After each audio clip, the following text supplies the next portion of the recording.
This is BBC1, where we're running just over 5 minutes late. Now the BBC News with George Alagiah. Russia tightens its grip on the Chechen capital, Grozny. Its soldiers leave a trail of devastation as they edge closer. John Prescott takes a back seat. Control of transport goes to his deputy. Ali really is the greatest. He's voted Sportsman of the Century by BBC viewers.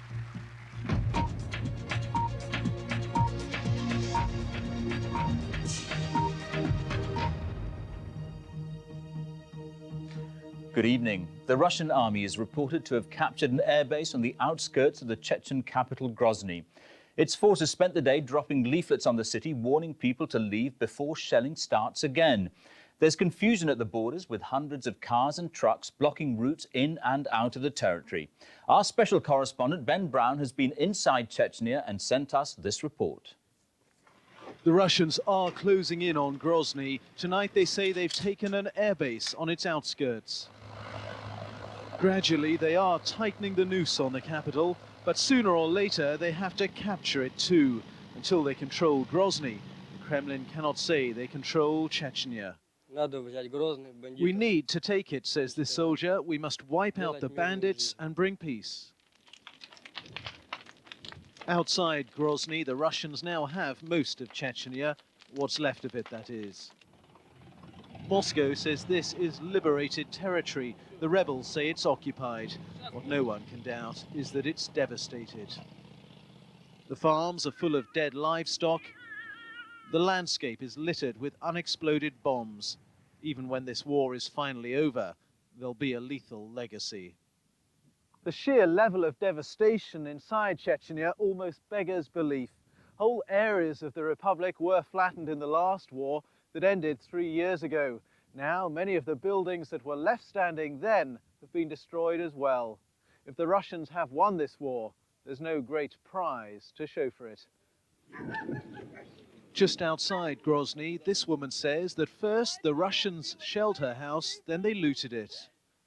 She wonders where to start rebuilding her life.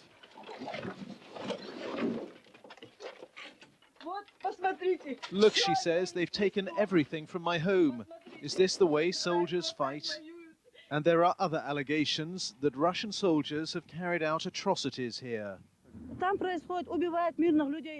They're killing civilians, says this woman. They drag them out of cellars and shoot them. She claims about 50 people have been murdered in her hometown. Despite all this, the roads have been clogged today with thousands of refugees going back to Chechnya. They were heading for areas of the republic where the Russians are now in charge and where at least the fighting is over. Some of these people have endured such misery as refugees, they couldn't get home fast enough. They were clambering onto trucks and buses. They don't know what the future holds for them in Chechnya, but they believe it must be better than the refugee camps. We're taking a risk, says this woman. May God help us. Ben Brown, BBC News, Chechnya.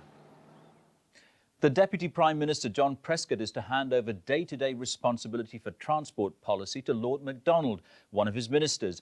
A government spokesman said Mr Prescott will still have overall control and denied the move was a response to criticism of his department's performance. John Prescott's under pressure from critics who say he's the wrong man in the wrong job. This famous occasion, when he used his ministerial car to travel 200 yards, only helped convince them he'd never sought out the country's transport problems. Now it's emerged he's handing day-to-day control of his toughest brief to another minister in his own department. Lord MacDonald will take over that control, and he'll manage the 10-year transport strategy his boss will spell out in a big speech tomorrow. The Deputy Prime Minister is outlining tomorrow a 10-year vision of how we'll invest to keep Britain moving. And what he'll be asking me to do is to draw together this 10-year plan. But it's a tough job. Improving the rail service was a big task even before the Paddington disaster raised new fears about safety. Road congestion's a big problem. Solutions like road charging risk unpopularity at election time. The Tories want more than a shuffling of portfolios. Mr Prescott clearly couldn't cope with his responsibilities. It's a huge department and he obviously wasn't up to the job. But it's no good just shifting the chairs around. they're either going to change the policies, and we will welcome that, but if they're just changing the faces but they don't change the policies, then we're still stuck with Standstill Britain and things aren't going to get any better. Mr. Prescott's sharing more power with his team, but his empire will remain intact. He's Deputy Prime Minister, but he also runs a huge department. He's in charge of the environment, from green issues to local government. His regional brief takes in further devolution, and he'll keep ultimate responsibility for transport. Tomorrow, John Prescott will announce Lord MacDonald's new role and higher profile. He'll promise more money for transport and ideas including trams and monorail systems in city centres. Here at the department, no one's denying that John Prescott's been under pressure, or that policy presentation has sometimes been poor. Ministers and officials are hoping that Lord MacDonald's bigger role will help answer those who say that John Prescott's taken on too much and that transport needs to be hived off to a separate department with a cabinet minister of its own.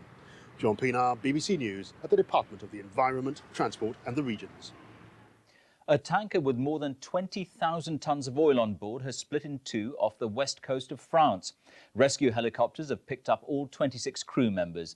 The tanker is sinking 50 miles south of Brest towards the Bay of Biscay. Its back broken, the doomed Maltese-registered tanker lies stricken on the high seas 50 miles off the Brittany coast. The Erika, carrying over 20,000 tonnes of oil, split in two soon after daybreak, en route from Dunkirk to Italy. It started sinking. The wind was gale force strength. French Coast Guards launched a rescue operation to save the 26 crew members and asked their counterparts in Cornwall to send helicopters. Two Sea Kings were scrambled from the Royal Navy Air Station, Culdrose. Initially we saw the bow of the ship, the supertanker, which was just about sticking out of the water, and then about a quarter of a mile away was the rest of the superstructure, which was half under the water as well. One British aircrew helped search the area and shot these pictures of a French helicopter winching up the tanker crew from a lifeboat. There were reports of a small oil slick from the sinking ship, and amid concern for the coastline, France activated an emergency anti-pollution plan. Tugboats were sent to tow the Erika further out to sea. George Alagiah, BBC News. The former Conservative Minister Stephen Norris has strongly criticised party colleagues who blocked him from running as the Tory candidate for Mayor of London. He says that the selection committee's decision to reject him was fundamentally undemocratic and has warned of a possible backlash from grassroots members. Stephen Norris's dream, if not the prospect of any Conservative becoming Mayor of London, has been ruined in his view by an obscure clique. 12 people denying the party membership the right to say whether they think my past is more important than the party's future is fundamentally, unrepresentative and undemocratic. He's predicting a backlash, and having supported the former minister, the party leadership is clearly embarrassed. The two main parties have both found this a tortuous and difficult process. We may all have our views about what the upshot should be, but I think most of us realise this is not a very good way to manage events. I'm sorry, you're not yet chairing the press conference. The chaos which characterised some of the key events was just part of the problem. Lord Archer was a popular first choice, but his past caught up with him. Now the party's lost the only alternative with the necessary profile and experience. I think they've lost it. I think they probably knew they'd already lost the mayor's race, and all they want to do is go very quietly. The Conservative leadership is proud of its record for boosting internal party democracy and devolving decision-making where possible to its local and regional associations. On this occasion, however, it seems that process has backfired, leaving ordinary Conservatives in London with the prospect of seeking the best from a rather poor lot. Gitta Harry, BBC News, Conservative Central Office. Two British men who made legal history after an American court ruled that they can both be registered as parents have been showing off their twins. Barry Drewitt and Tony Barlow, a gay couple from Essex, paid a surrogate mother in California to have the babies. One set of twins, two proud fathers. This is not the conventional nuclear family. Aspen and Saffron were born to Rosalind Bellamy following in vitro fertilisation, but she won't feature on the birth certificate as the children's mother. Instead, Tony Barlow and Barry Drewitt will be registered as Parent 1 and Parent 2. They say the weeks leading up to the birth were as anxious for them as for any expectant couple. Every day of that, worrying crazily, wasn't it? Let's get to day 15. Let's get to day 20. Once we get past week 6, it should be out. Once we get to week 10, once we get past week 12, and it's like 12, thank God we got to that. Ahead lies another legal battle to win British nationality for their children. But for now, the couple just want to concentrate on enjoying joint fatherhood. John Brain, BBC News. Sport now, and it seems there's no escape for England's footballers. They've got to face Germany yet again, this time at next summer's Euro 2000 finals. They'll be joined in Group A by Romania and Portugal following today's draw in Brussels. Another day, another continent and another draw. But for Kevin Keegan, an amazing feeling of déjà vu. Germany, Romania and Portugal had already been drawn in Group A. So which group would England be in? A. Just 5 days after shaking hands with the German coach in Tokyo, Keegan was doing it again. And before the World Cup, England and Germany have an appointment in the second most important tournament in football. It's amazing, you know, we've had pretty stormy weather around here, and we were saying lightning can't strike twice. Well, I don't think it's been that bad we've had lightning, but it has struck twice, and, you know, it's a fair group. Did you really expect that you would be drawing England for the second time in a week? No, I didn't expect, but I can't change it. It's not possible. After Gareth Southgate's penalty miss in Euro 96, Germany went on to win the championship. The usual story when the old enemies meet. But England also have recent history against them with one of the other teams in the group. Romania beat them 2-1 in Toulouse in the World Cup last year.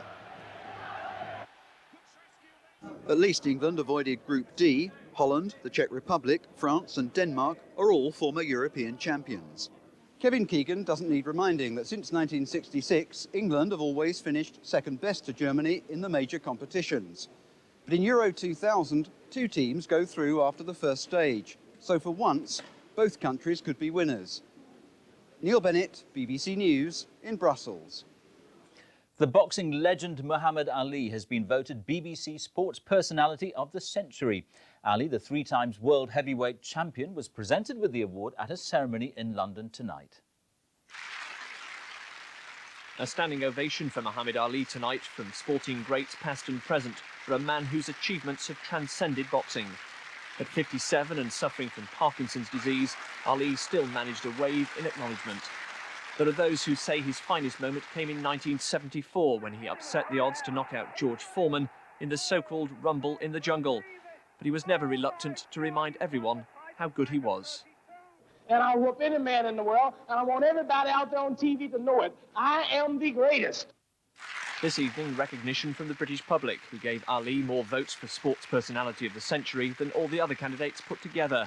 And then the most poignant moment of all, when he proved he'd lost none of his legendary wit. I had a good time boxing. I enjoyed it, and I may come back. Among his peers and sports fans, Muhammad Ali is quite simply the greatest of the greats. Paul Newman, BBC News. And